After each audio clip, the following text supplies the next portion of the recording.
कोरपना तालुक्यातील खिरडी ग्रामपंचायतीच्या ग्रामसभेत वाढीव आणि अवास्तव विद्युत बिलांच्या तक्रारीच्या पार्श्वभूमीवर डिजिटल मीटर विरोधात ऐतिहासिक ठराव एकमताने पारित करण्यात आला आहे। ग्रामस्थांनी एकमुखी निर्णय घेतला आहे की डिजिटल मीटर तात्काळ हटवण्यात यावेत आणि जुन्या पद्धतीचे मीटर पुन्हा बसवण्यात यावेत। डिजिटल मीटर बसवल्यापासून वीज बिलात अनियमित वाढ झाली असून काही घरांचे बिल दुप्पट तर काहींचे तिप्पट प्रमाणात येऊ लागले आहेत।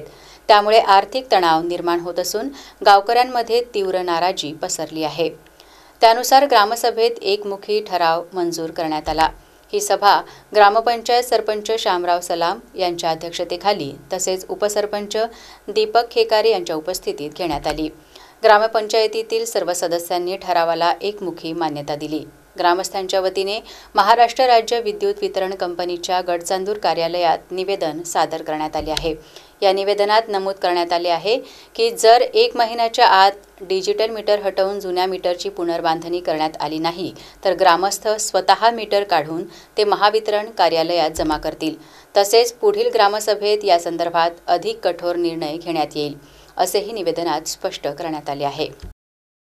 दिनांक 20 नोव्हेंबरला आम्ही ग्रामसभेमध्ये ठराव घेतला की आम्हाला डिजिटल मीटरची गरज नाही आहे, कारण वाढीव बिलामुळे संपूर्ण नागरिक त्रस्त आहे। खिरडी अशी पहिली ग्रामपंचायत आहे ती डिजिटल मीटर नको असा पहिला म्हणजे ग्रामसभेत पहिला ठराव घेणारी ग्रामसभा आहे। आणि आज आम्ही एमएससीबीला तसं निवेदन दिलंय की आम्हाला ते डिजिटल मीटर नकोय म्हणून। या आम्ही 1 महिन्याचा अवधी दिला आहे एमएससीबीला। जर या 1 महिन्यात त्यांनी जर कुठली कारवाई केली नाही तर आम्ही स्वतः ते संपूर्ण मीटर काढून आणून एमएससीबीला भेट देणार आहोत।